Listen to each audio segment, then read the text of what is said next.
പുതുവത്സരം ആഘോഷമാക്കാൻ Sharjah.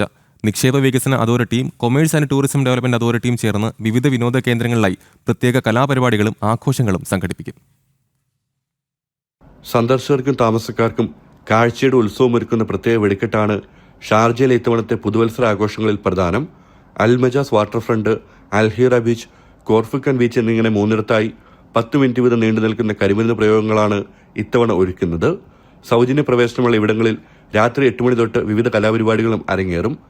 മെലീഹ national park, Al Noor island, Al Muntazah park, Sharjah boats തുടങ്ങി ഷാർജയിലെ മറ്റ് വിനോദ കേന്ദ്രങ്ങളിലും പുതുവർഷത്തെ സ്വാഗതം ചെയ്യുന്ന പ്രത്യേക പരിപാടികൾ സംഘടിപ്പിക്കും. നഗരമധ്യത്തിലെ അൽമജാസ് വാട്ടർ ഫ്രണ്ടിൽ ഖാലിദ് തടാകത്തിന്റെ കരയിലെ പുതുവർഷാഘോഷങ്ങൾ വളരെ പ്രശസ്തമാണ്. ജലധാരയും കരിമരുന്ന് പ്രയോഗവും തത്സമയ കലാപരിപാടികളുമെല്ലാം സമ്മേളിക്കുന്ന ഇവിടുത്തെ ആഘോഷങ്ങൾ രാത്രി 8 മണിയോടെ ആരംഭിക്കും. കരയിൽ നിന്നുള്ള കാഴ്ച മാത്രം പോരാ എന്ന് തോന്നുന്നവർക്കായി ഖാലിദ് തടാകത്തിലൂടെയുള്ള പ്രത്യേക ബോട്ട് യാത്രയും ഇത്തവണയുണ്ട്. 10 പേരെ ഉൾക്കൊള്ളാവുന്ന 12 ബോട്ടാണ് ഇതിനായി സജ്ജമാക്കുന്നത്.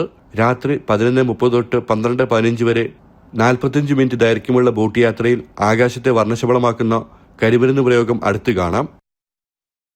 ജനം, ദുബായ്.